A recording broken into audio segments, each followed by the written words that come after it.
South Park characters losing control. South Park doesn't run on logic, it runs on collapse. Every episode starts calm, slips into madness, and ends in some kind of explosion. That's the formula Matt Stone and Trey Parker perfected. Their world doesn't need realism because its energy comes from watching people lose control. When characters break down, they stop pretending. Their anger, fear, or stupidity suddenly feels too familiar. Cartman screaming, "Respect my authority," or Randy staggering through crowds yelling, "I thought this was America." Those lines became more than jokes. They became symbols of what happens when power, ego, and insecurity collide. Matt and Trey never cared about subtlety. They've always used breakdowns like truth serum. Once a character snaps, the audience sees something real. How fragile authority is, how greed hides under moral speeches, how absurd people look when trying to control the uncontrollable. The rhythm is always the same: order, conflict, meltdown, then accidental honesty. That's why even after 20 seasons, South Park still feels dangerous. It doesn't mock chaos, it feeds on it. No one embodies that chaos better than Eric Cartman. He's not just South Park's main source of insanity. He's the show's test lab for moral collapse. In Scott Tenorman Must Die, 2001, his plan for revenge spirals into something grotesque. He tricks a bully into eating his own parents, then licks the boy's tears while laughing. That's not cartoon humor, it's psychological warfare. It was the moment South Park stopped being a goofy show about kids and became something darker. Comedy pushed to its limit. Then came The Passion of the Jew in 2004. After watching Mel Gibson's film, Cartman organizes a pro-Gibson rally that quickly turns into a Nazi-style march. He's dressed in full Hitler uniform, leading chants about purity. It's funny because it's horrifying. The episode tears into how fanaticism hides behind moral outrage. One kid watches a movie and ends up leading a fascist parade. That's South Park's way of showing how easily conviction turns into cult. In Le Petit Tourette, 2007, Cartman pretends to have Tourette's so he can curse freely on TV. For most of the episode, it's chaos as usual, until the disorder he's faking takes over. His real thoughts slip out live on camera.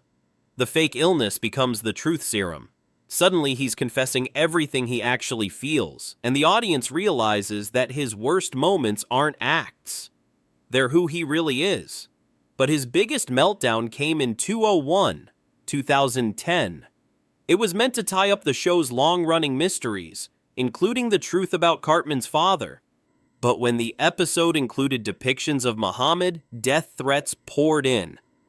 Comedy Central censored the entire scene.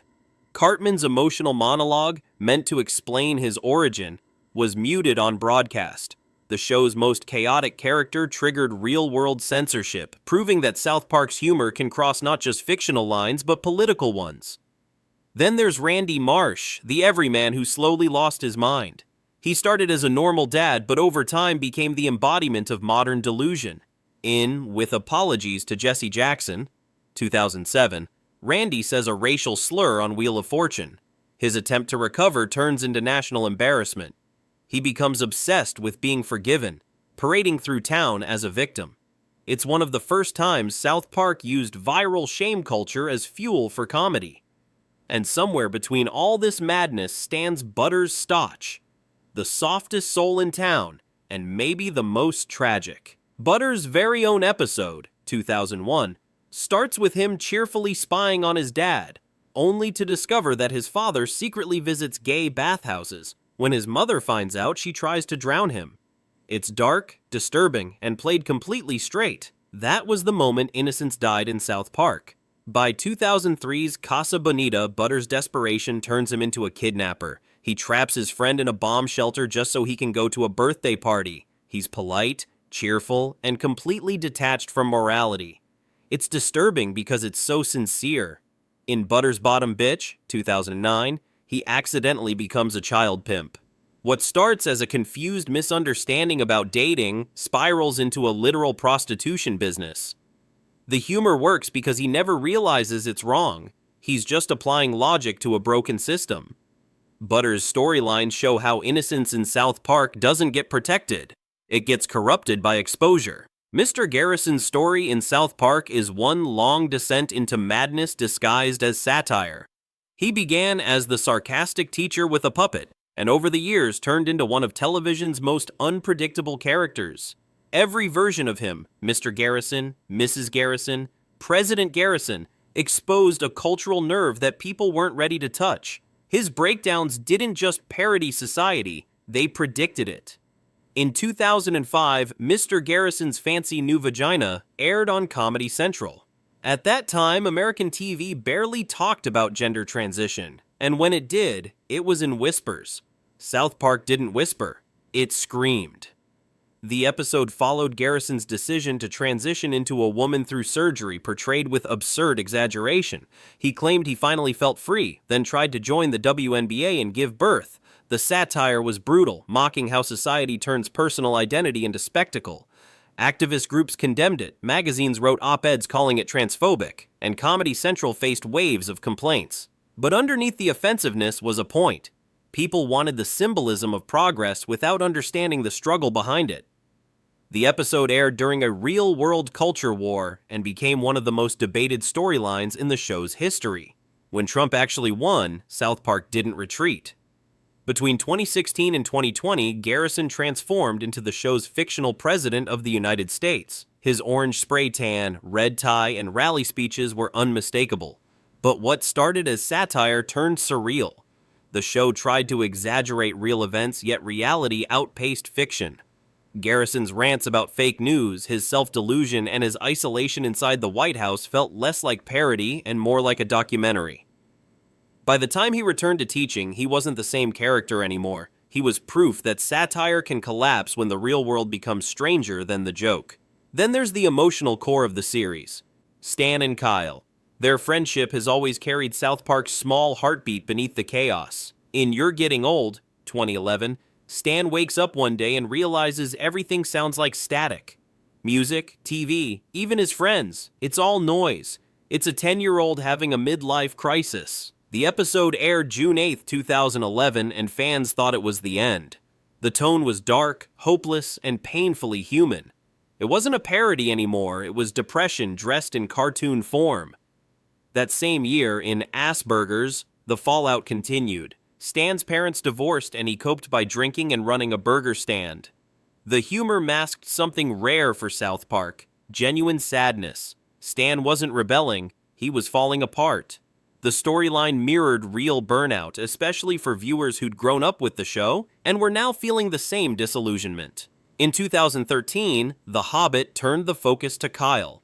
The plot revolved around his concern for Wendy, who photoshopped herself to look perfect on social media. The episode tore into beauty culture and digital fakery years before Instagram filters became a global issue. Kyle's breakdown wasn't loud.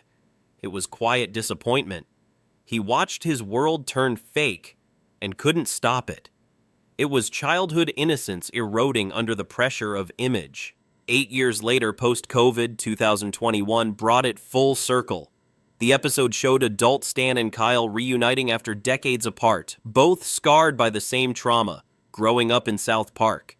The two of them confronting their failures, their resentment, and the wreckage of their friendship felt heavier than any parody.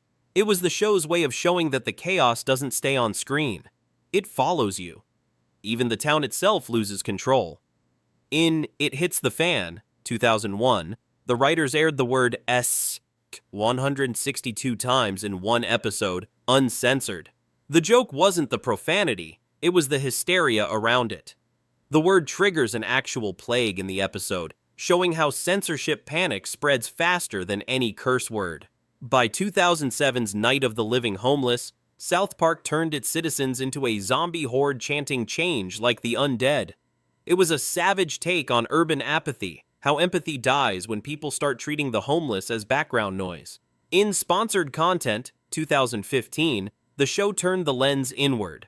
Ads become sentient and take over journalism, a direct shot at digital media's collapse into clickbait. It blurred the line between human and algorithm, mocking how the internet devours real thought for engagement. Then, The Streaming Wars, 2022, exposed the meta side of the chaos. Every character launches a water rights streaming business, parodying the fight between Netflix, Paramount Plus, and the very corporations airing the show. South Park mocked itself as part of the system it once attacked, showing that even rebellion can become a brand. But when South Park clashes with celebrities, chaos becomes international. In Trapped in the Closet, 2005, the show's take on Scientology led to one of its biggest controversies. Tom Cruise was portrayed as hiding in a literal closet and refusing to come out. The Church of Scientology threatened legal action, Comedy Central pulled reruns, and voice actor Isaac Hayes, who played Chef, quit in protest. In 2009's Fish Sticks, Kanye West became the target. The plot revolved around a simple joke, calling someone who likes fish sticks a gay fish. Kanye's inability to understand the punchline led to his meltdown in the episode, and the real Kanye responded furiously. Instead of the meme spread worldwide, turning into one of South Park's longest-running cultural echoes. Then came 200 and 201 in 2010. The episodes revisited every celebrity South Park had mocked, including Muhammad. The backlash was instant. Death threats forced Comedy Central to censor entire scenes. Trey Parker and Matt Stone received warnings from extremist groups, and the episodes were pulled from circulation. It was the moment South Park met its own limits. The show built on free speech ran into a wall of real danger. One of the most haunting episodes came in 2008, Britney's New Look. It depicted Britney Spears surviving a suicide attempt and being paraded around by the media as a walking corpse. It aired just months after her real-life breakdown, and fans were divided. Some saw it as cruelty, others saw it as truth. It wasn't about mocking her, it was about the machine that profits off her suffering. The episode became a cultural snapshot of America's addiction to spectacle. These weren't accidents, they were South Park's deliberate unravelings, moments when the show, the town, and its characters all lost control in perfect synchronization.